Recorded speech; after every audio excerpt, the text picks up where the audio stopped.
Hey there!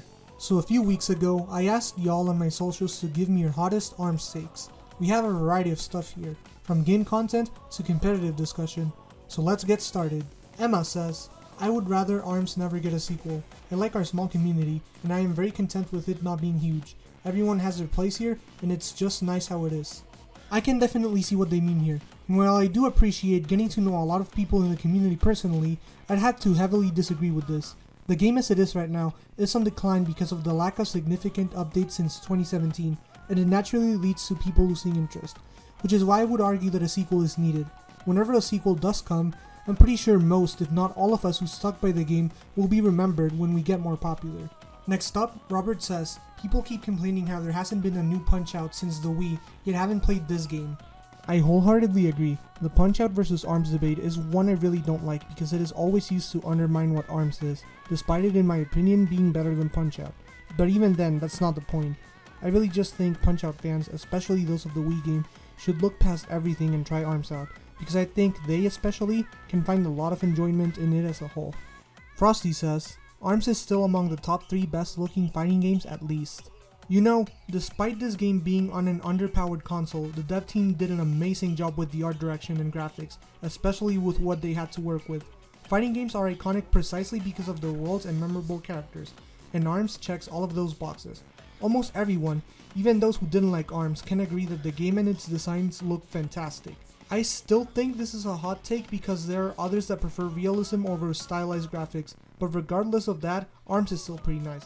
Finally, considering they are also the same team who developed Mario Kart 8, which is regarded as another great looking game on the Switch, I think the devs did an amazing job on ARMS. Alright, next one. These two are from the same person. First one reads, Max Brass isn't that bad to fight if you have an elemental arm that messes up with his armor. I mean, yeah, but I don't fully agree with this take. There are definitely arms that are most optimal to face him, but that in itself doesn't make it easier to fight him because of how Brass plays. His playstyle is super aggressive, and he will not let you charge your arms most of the time. On top of that, he also has the privilege of having super armor, which on charged arms get easily deflected by. Next one reads, Springman did not deserve the hate he got. He was never lame, but can be improved upon. Yep, I truly believe that most of the Springman hate is forced because he's the main character, and when you think about it, most of this hate comes from fans outside the game anyways. In no way I believe he is bland or generic, and, hot take, I would argue he displays more personality than Min Min does, for example, and this is also coming from a huge Min Min fan. Tom says, the game probably would have taken off more if the single player offerings included more variety, and also having lore outside the gallery picks and other media. Now, this one can be divisive since some people just play fighting games for the competitive aspects, but I fully agree with this take.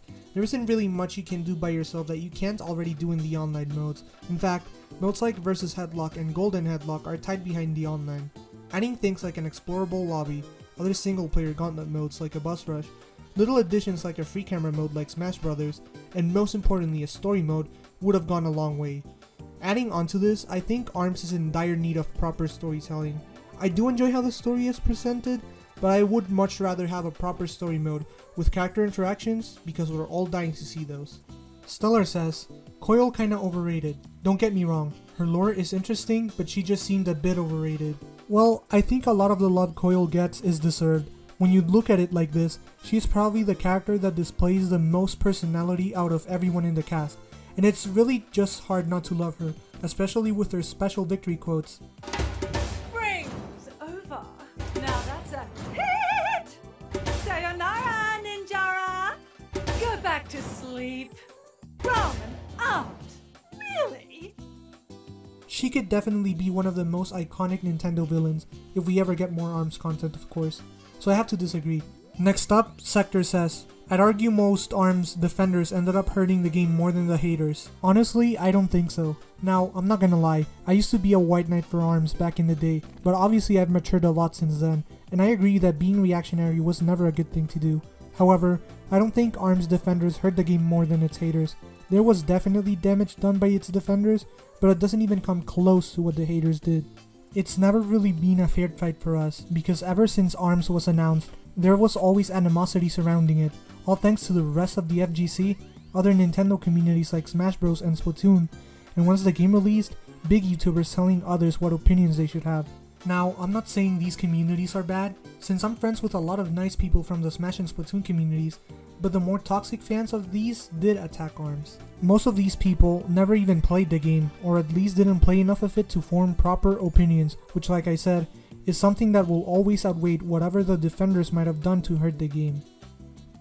Okay, for the next one we have a Party Crash hot take. It reads, I gotta be honest, I found the party crashes to be super lame. I didn't like the gimmicks in the fights. Golden level 8 headlock was cool though.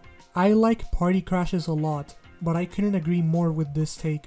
What could have been so much more was reduced to a grindfest for those exclusive badges. There's a lot that can be improved with party crashes, like making themes that aren't just limited to the game's characters, having stages reflect a different time of day like Splatfest do in Splatoon, not making the rewards exclusive, or at least keep them exclusive for a good amount of time, and many other changes that could have actually made them interesting and more hype.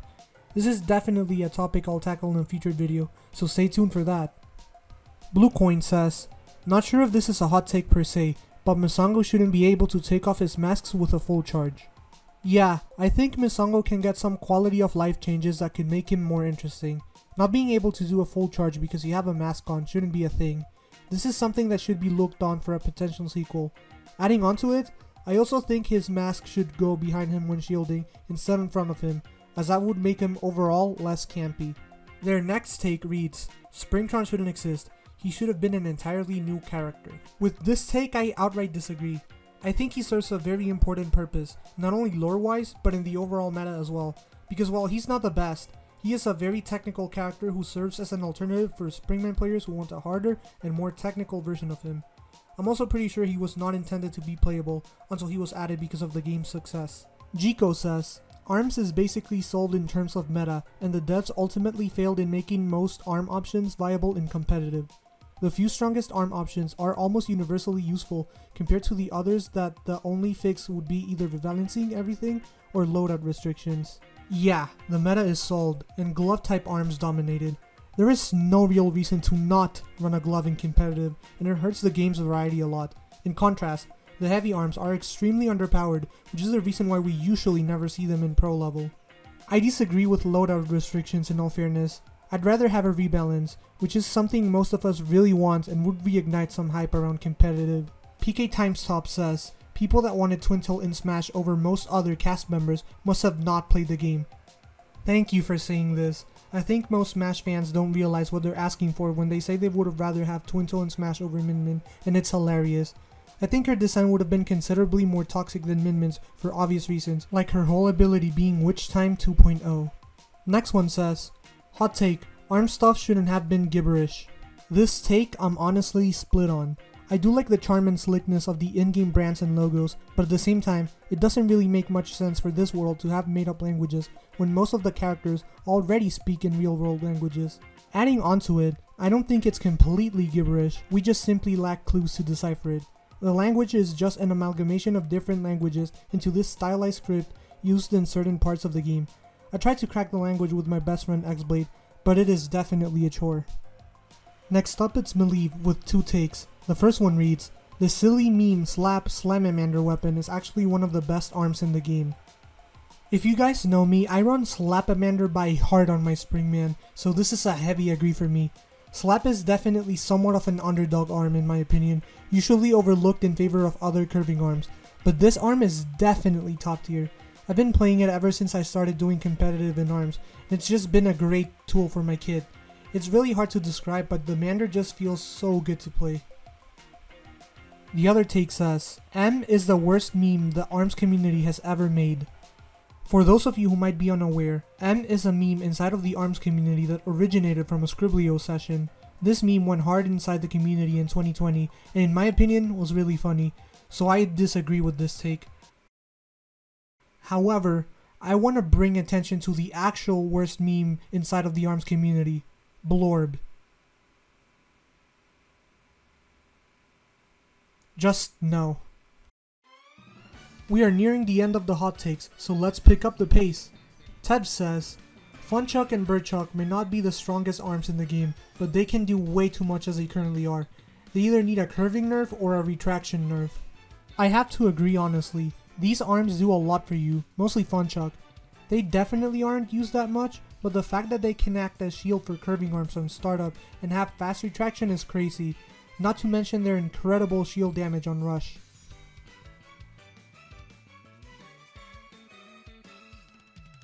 Next 3 takes are from my friend Ted, who is also known as Prince. First take says, Springtron being heavily nerfed compared to other boss characters like Coil and Brass was a really big factor into why he isn't played as much, seeing as they are mostly untouched, small changes.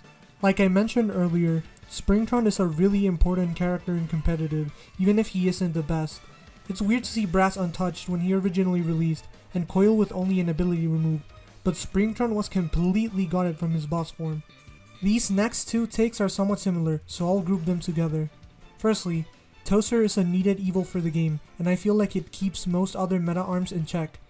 Second, people need to stop rating others for using meta/being good with meta and claiming it's easy.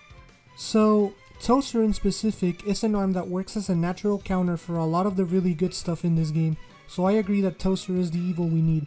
For the players, I truly believe in what Prince said here. It's a hard pill to swallow, but meta doesn't always equal to bad or carried, and in the perfect world, everyone is seen for what they can do in a game and not what they play. And what I always like saying, playing meta is not and never will be a golden ticket to being a pro player. That is simply not true, and everyone has to train to get up there. We are not quite done yet, as my friend Prince wanted to tackle a specific take and some of my own hot takes. Take it away. Alright, these next 2 are pretty similar, so I might just group them together. Dendy and A already say that Master Mummy is a bad design character, and he's worse than Bite and Bark, at least what Dendy says. I disagree with these takes a lot, more so Dendy's take. The reason you see more people regard Bite and Bark as the worst character, even though they're interchangeable, is that you take away his ability with a single uncharged light arm. Movement is very important, but it's not what defines the game. Helix's playstyle is based around having him sit still for the entire match and locking you out with a barrage of punches, but he's still considered a top 5 character. He doesn't really have good movement, but he's still really good. It's not movement what makes Mummy bad. He's very fast for a heavy character. It's his lack of an ability, like Bite and Bark. For a heavy character whose identity is surrounded by the fact that he's a heavy, he has the worst armor and doesn't have the same tools the other fighters have. Bite and Bark struggle more because they have moves. Mummy at the very least has a playstyle that allows him to turtle and be stationary and allow for mix-ups. Bite and Bark are an abilityless springman with no real playstyle. It's why Ninjara isn't really seen as amazing, because his shield ability is more seen as a disadvantage and very punishable. Alright, now we have 3 from our very own guest himself, SNG. We have 3 of them. Sparring Ring is the worst competitive map in the game and should be taken off in favor of another stage. Twin Tail is stronger / better than Max Brass, and ARMS is one of the best fighting games in general. I wouldn't say Sparring Ring is the worst stage, bias from a Sparring Ring player enjoyer aside. Temple Grounds is egregious because of the way you can stall out of the fights by jumping since the stage is very open, and Buster Beach has a small map syndrome, way worse due to Pit. Sparring Ring does deserve to be on the list. It's a good map for people who prefer a flat playing field with no gimmicks. These 2 are interchangeable, but it's widely agreed that Brass is the best fighter. Having super armor plus deflect plus decently fast dash speed plus a combat gimmick will forever be busted. Twin Tail is also annoying, but at the very least she can be cheesed with explosions. Max Brass can also be cheesed, but it's way harder due to him being a way more oppressive threat. I think ARMS has the potential to be a big name. Nintendo wasn't confident with this game, and Splatoon did so well out the gate that they failed to realize that it was only due to its unique switch on the shooter genre and a dying console. You also have to take advantage of the fact that this game came out on a Nintendo console, was a fighting game, and was a new fighting game. That's 3 points stacked against it, which was, not well. These are all the hot takes for today. I'm glad everyone sent a lot of opinions and hot takes my way, as this video was possible thanks to you guys. I might keep this as an ongoing series, so please stay tuned. I know I always mention this every time, but we're close to yet another channel milestone, this time for 300 subscribers. I'm eternally grateful for all your support, and as I always say, thanks for watching, and don't forget to subscribe for more ARMS content.